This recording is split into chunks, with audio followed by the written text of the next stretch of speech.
인천에서도 차 안에서 코로나19 감염 여부를 검사할 수 있는 드라이브스루 방식의 선별 진료소 운영을 시작했습니다. 코로나19로 개학이 연기되면서 각 지역 학교들이 긴급 돌봄 교실을 운영하고 있는데요. 학부모들의 걱정을 덜지 못하고 있습니다. 마스크 공급 혼란 속에 불법으로 마스크를 제조해 유통하려 한 업체가 적발됐습니다. 2일 오후까지 국내에서 모두 26명이 코로나19 감염증과 함께 사망했는데요. 모두 고혈압이나 당뇨 등의 기저질환자들입니다.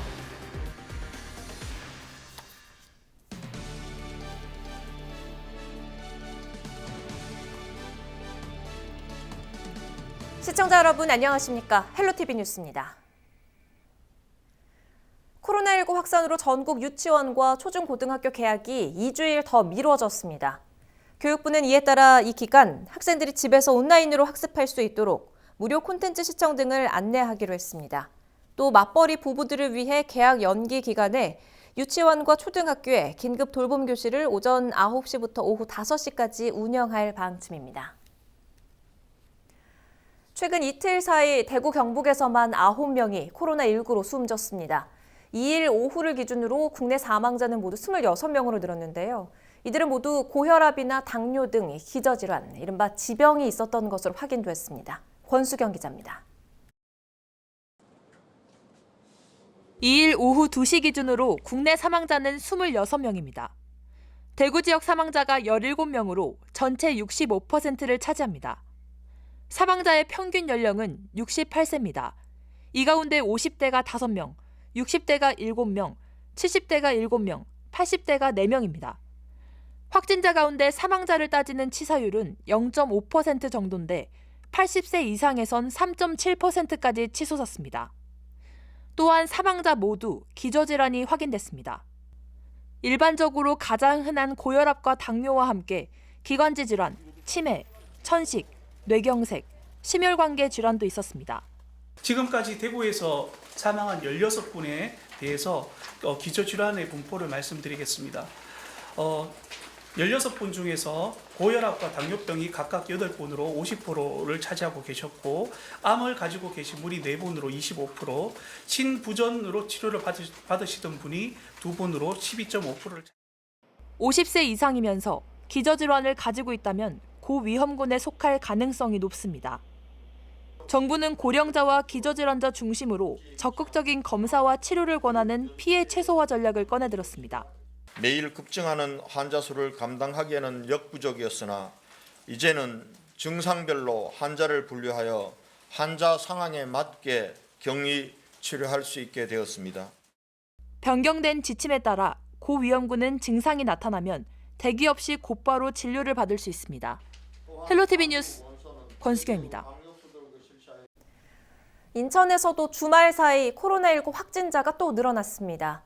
인천시에서는 차 안에서도 코로나19 감염 여부를 검사할 수 있는 드라이브스루 방식의 선별 진료소 운영을 이제 막 시작했는데요. 이정하 기자가 보도합니다. 인천에서 코로나19 확진 소식이 잇따르고 있습니다. 지난달 28일 인천 연수구에 사는 40대 남성 A씨가 확진 판정을 받았고 지난 1일에는 A씨와 접촉했던 직장 동료인 또 다른 남성이 연이어 확진 판정을 받았습니다. 이로써 인천 내 코로나19 확진자는 모두 7명으로 늘었습니다. 확진자가 증가하는 상황에서 인천 드라이브스루 선별진료소도 본격적으로 문을 열었습니다. 문진표를 적는 것에서부터 체온을 재고 검체를 채취하는 모든 과정이 바깥 공기와 차단된 채 차량 안에서 이루어집니다. 병원 내 감염 가능성을 줄일 수 있다는 장점이 있습니다. 또 30분 이상 걸리던 검사 시간을 10분 이내로 단축할 수 있게 됐습니다. 인천시는 앞으로 서구 아시아드 경기장 등 차량 이동이 원활한 지역에 드라이브스루 방식의 선별진료소를 추가로 설치한다는 계획입니다. 김포시도 같은 날 드라이브스루 검사 방식을 도입했고 부천시는 일단 기존의 선별진료소만 운영하면서 설치 여부를 검토할 예정입니다. 헬로티비 뉴스 이정하입니다. 서울시도 3일부터 드라이브스루 방식의 차량 이동 선별진료소를 운영합니다. 진료소는 서울 은평병원과 소방학교, 잠실 주경기장, 이대 서울병원 등 총 4곳으로 평일과 주말 오전 10시부터 오후 5시까지 운영됩니다. 서울시는 차량 이동 선별진료소 운영을 통해 대기자 간의 감염을 막을 수 있을 뿐만 아니라 1인당 검체 채취를 최대 1시간에서 10분 내외로 줄일 수 있을 것이라고 설명했습니다. 정부가 우체국과 농축협 등을 통해 일명 공적 마스크를 살 수 있도록 유도하고 있지만 역부족입니다. 기다려도 살 수 없는 마스크 품귀에 사람들은 명품관 마스크나 다름없다며 쓴웃음을 짓고 있는데요. 장보영 기자가 취재했습니다. 마스크를 판매하기 1시간 전입니다. 오전 7시 반부터 시작된 대기 행렬은 3시간 만에 200여 명으로 늘었습니다. 이날 우체국에서 판매하는 마스크는 모두 400장. 마스크를 살 수 있는 사람은 단 80명에 불과한데 판매하기도 전에 사실상 동이 난 겁니다. 줄도 서보지 못하고 돌아가야 하는 사람들은 허탈함을 감출 수 없습니다. 지난번에도 여러분이 가버려가지고 아, 그냥 안 기다리시고 가시려고요? 80명까지 준다면서요. 기다려가지고 대표같이 기다리는데 안 돼. 저희 준다면 그것만 의심 되지만 안 주는 거는 80명 아니에요. 그 사람들 표받아도 그 사람 바쁘면 심하이고. 줄을 선 사람들도 절반 이상이 헛걸음입니다. 오랫동안 기다렸지만 번호표를 받지 못한 주민들의 항의도 이어집니다. 저 아침 9시부터 와서 이때까지 기다렸는데 이거는 뭐 무방비 상태로 이렇게 선착순만 주면은 내일도 마찬가지예요. 안 그러면 동장님한테 주가지고 각 마을 사람한테 가구당 몇 개를 배치를 하든지. 공적 마스크를 판매하는 하나로마트도 상황은 마찬가지입니다. 판매 시간을 공지하지 않았는데도 무작정 기다리는 사람들로 북새통을 이뤘습니다.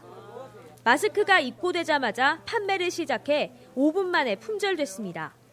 가까스로 마스크를 구매한 사람들도 매번 이렇게 기다려야 하냐며 분통을 터뜨립니다. 이러고 넘은 사람들은 어디 매스크 오면 10명도 모이는데 뭐 가지 말까 사람 몇십 명 채라는 거 이건 아니다니까. 잘못해도 하지. 24일 도내 우체국과 하나로마트, 약국에 풀린 공적 마스크는 약 32만여 장. 지난주보다 하루 수급량이 3배 가까이 늘었지만 여전히 턱없이 부족한 실정입니다. 근본적인 대책이 필요한 상황 아닌가 저희들은 그렇게 보고 있습니다. 오늘 배포되고 판매되는 상황을 한 번 더 현장 상황을 지켜보고 추가적인 대책이나 이런 부분들은 더 필요할지 점검을 하겠습니다. 대책을 마련하겠다고 말만 앞서는 행정 앞에 도민들의 혼란만 가중되고 있습니다. 헬로티비 뉴스 장보영입니다. 요즘 마스크 구하기 힘들죠. 이런 상황을 악용하는 사례가 이어지고 있습니다. 불법으로 마스크를 제조해 판매하거나 제조한 마스크를 창고에 쌓아놓는 업체가 적발됐습니다. 보도에 김한식 기자입니다. 시중에서 구하기 힘든 마스크가 현관 입구에 가득 쌓여 있습니다. 방 안에서도 마스크가 들어있는 박스들이 쏟아져 나옵니다. 부산의 한 모텔에서 마스크를 제작해 판매한 A씨 등 일당 3명이 경찰에 적발됐습니다. 일당은 온라인을 통해 포장 비닐과 원단을 구입한 뒤 불법으로 마스크 2만 장을 제작해 개당 3,500원을 받고 판매한 혐의입니다. 판매 수량은 6,800개에 달합니다. 이들이 불법으로 제작한 마스크는 제조사 명칭과 제조 일자, 사용기한 등 의무 기재 사항이 전혀 표시되지 않았습니다. 이번에 단속된 마스크는 정식으로 등록된 단지 허가를 받지 않은 제품이기 때문에 안전성에 문제가 있다고 봅니다. 경찰은 또 마스크를 매점 매석한 제조업체도 적발했습니다. 해당 업체는 마스크를 제조한 뒤 고파로 유통하지 않고 창고 4곳에 28만여 개를 보관해오다 경찰에 적발됐습니다.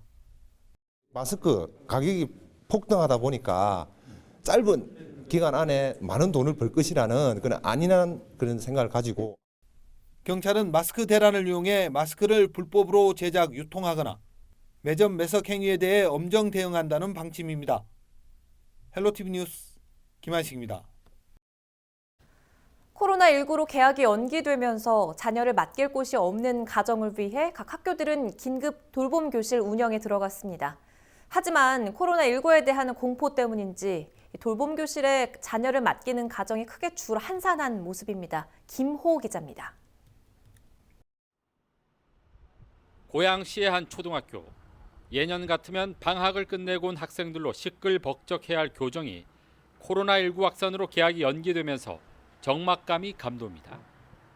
그나마 간간히 보이는 아이들은 돌봄 교실을 이용하기 위해 등교한 학생들입니다. 엄마 아빠 손을 잡고 마스크를 한 채 학교를 찾은 아이들은 먼저 발열 체크를 하고 소독제로 손을 깨끗이 닦습니다. 36.6도예요. 괜찮아요? 우리 손 씻고 들어갈까요? 자. 골고루 문지르고 말리면서 위로 올라가면 돼요. 돌봄 교실로 올라간 학생들은 학년별로 나눠서 수업을 받게 됩니다. 경기도의 경우 기존 방학 기간 운영했던 돌봄 교실은 그대로 연장하고 이번 긴급 돌봄 교실은 별도의 프로그램을 개설해 운영하기로 했습니다. 지금은 나오는 아이들의 숫자가 굉장히 좀 제한적이고 그런 상황이라서 이제 그 부분은 어쨌든 조정해서 좀 학교 상황에 맞게 그대로 진행을 해도 되고 뭐 대체 프로그램을 운영해도 되고 그렇게 조금 진행을 하라고 안내를 드렸습니다. 그 부분. 경기도 내 긴급 돌봄을 신청한 초등학교는 전체 1,291곳 가운데 1,043곳으로 80.8%로 나타났습니다. 또 참여 학생은 전체 76만 7천여 명 가운데 1.6%인 12,000여 명에 그쳤습니다. 코로나19 공포가 확산되면서 학부모들이 학교 돌봄 시설마저 기피하고 있는 데다 시설 이용 시간이 오후 5시로 제한적이다 보니 친인척 등 가까운 지인의 아이를 맡기는 사례가 늘고 있는 것으로 풀이됩니다. 원칙적으로는 이제 9시부터 5시까지 안내를 했고 조금 운영 시간이 굉장히 너무 짧아서 좀 불편함을 호소하는 학교 같은 경우에는 좀 방안을 교육청이나 학교가 협의해서 마련할 수 있도록 그렇게 조금 저희가 대책을 마련하고 있습니다. 한편 코로나19 확진자가 계속 늘면서 교육부가 초중고 개학을 또다시 2주 연기했습니다. 경기도 교육청은 개학 연기에 따라 돌봄 공백에 대한 학부모의 우려를 해소하기 위해 앞으로도 적극적으로 돌봄 교실을 운영할 방침입니다. 헬로티비 뉴스 김호입니다. 코로나19를 막기 위해 지역사회가 긴장의 끈을 놓지 않고 있는데요. 인천시도 예외는 아닙니다. 취재기자와 자세한 이야기 나눠보죠. 자, 이재필 기자, 주말 사이 인천에서도 추가 확진자가 한 명 더 나왔는데 그 특정 사업장에서 계속해서 추가 확진이 나오고 있는 거죠. 네, 맞습니다. 바로 포스코건설 여의도 공사 현장인데요. 네. 지난 1일 인천의 7번째 확진자가 이곳에서 나왔습니다. 57살의 남성으로 연수구 거주자인데요. 바로 이곳 여의도 공사 현장에서 근무하는 노동자입니다. 네. 이미 앞서 이곳 공사 현장에서 근무하는 인천 시민 3명이 코로나19 확진 판정을 받은 바가 있는데요. 네. 그러니까 현재까지 4명의 여의도 공사 현장 노동자가 코로나19 확진 판정을 받은 겁니다. 이들은 건설 현장 인근의 회사 숙소에 머물며 생활을 하고 있는 상황인데요. 네. 주말과 휴일에만 인천 거주지로 와서 생활을 하는 그런 상황입니다. 다행히 확진자들의 가족들은 현재까지 모두 음성 판정을 받았습니다. 그렇군요. 자, 상황이 이렇다면 그 같은 현장에서 근무하는 사람들을 대상으로 좀 전수조사를 해야 할 것 같은데 그 부분이 이루어질까요? 네, 현재 지금 진행 중에 있습니다. 그래서 이제 인천시가 포스코건설 측에 해당 현장에 이제 인천 거주자 명단을 요청을 했는데요. 네. 예, 현재 18명의 1차 명단을 인천시가 확보한 상황입니다. 그 확진 판정을 받은 4명을 제외하면 이제 14명이 남는데요. 인천시가 이들에 대한 검체 검사를 실시를 했는데요. 네. 11명에 대해서는 검체 결과가 나왔습니다. 다행히 음성 판정이 나왔고요. 3명은 현재 지금 검사가 계속 진행 중에 있는 그런 상황입니다. 네, 계속해서 좀 지켜봐야 할 것 같고요. 그리고 또 한 가지 이야기를 나눠볼 게 그 인천시가 지역 신천지 신도에 대한 전수조사를 이제 마무리했다고요? 네, 맞습니다.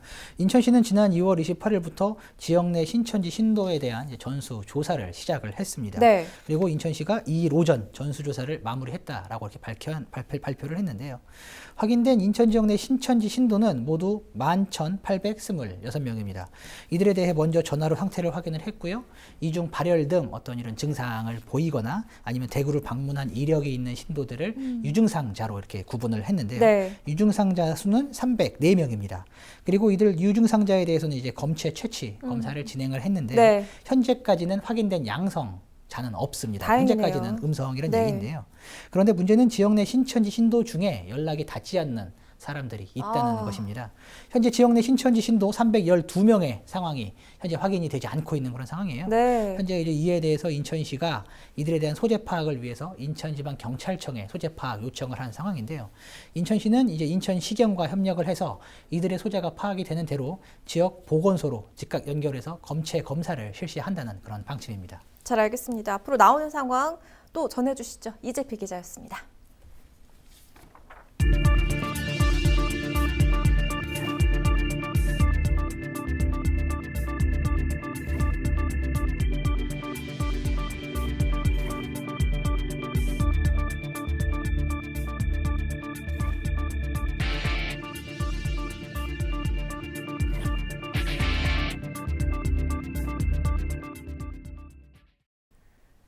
경기도가 이재명 경기도지사가 신천지 신도라는 허위 사실을 유포한 사람을 찾아 처벌해달라며 경찰에 수사를 의뢰했습니다.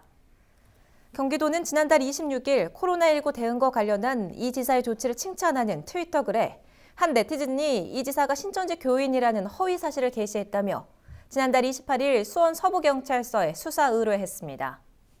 지난달 26일 오후 10시 12분 게시된 이 댓글에는 이 지사가 신천지 과천 소속 교인이라며 그래서 자기 명단 없애버리려고 정부 말 안 듣고 먼저 들어간 거랍니다라고 적혀 있는 것으로 알려졌습니다. 서울시가 이만희 총회장 등 신천지 지도부를 살인죄 등으로 검찰에 고발했습니다. 서울시는 신천지교 이만희 총회장과 12개 지파장들을 살인죄, 감염병 예방관리에 관한 법률 위반 혐의로 서울중앙지검에 고발했다고 밝혔습니다. 시는 피고발인들이 코로나19 검진을 거부하고 있고 신도들이 코로나19 전파 방지를 위해 방역당국에 협조하지 않고 있다며 고발 배경을 설명했습니다. 박원순 시장은 검찰은 이번 사태 핵심 책임자인 신천지 지도부에 대해 엄한 처벌이 이루어지도록 해야 한다고 밝혔습니다. 은평 성모병원이 병원 교직원과 재원 환자를 대상으로 코로나19 감염 여부를 검사한 결과 전원 음성 판정을 받았다고 밝혔습니다. 코로나19 바이러스 검사를 받은 이력은 의사 212명, 간호사 1,069명, 재원 환자 483명 등 총 2,725명입니다. 은평 성모병원은 현재까지 병원 내 감염은 협력업체 직원이었던 첫 확진자와 접촉한 입원 환자와 간병인 2명으로 나머지는 모두 병원 밖에서 확진 판정을 받았다고 밝혔습니다. 병원 측은 또 감염 경로와 병원과의 연관성은 보건당국이 파악하는 중이라고 덧붙였습니다.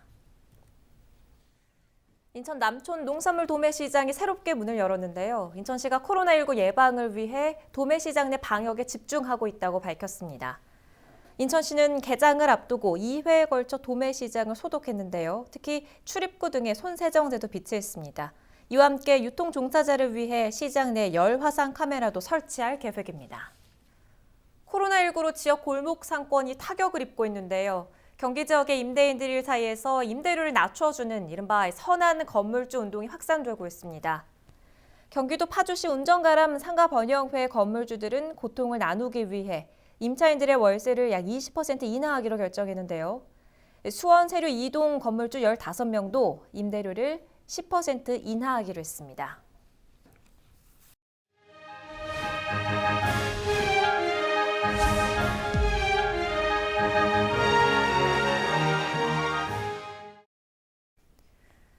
계속해서 총선 소식 전해드립니다.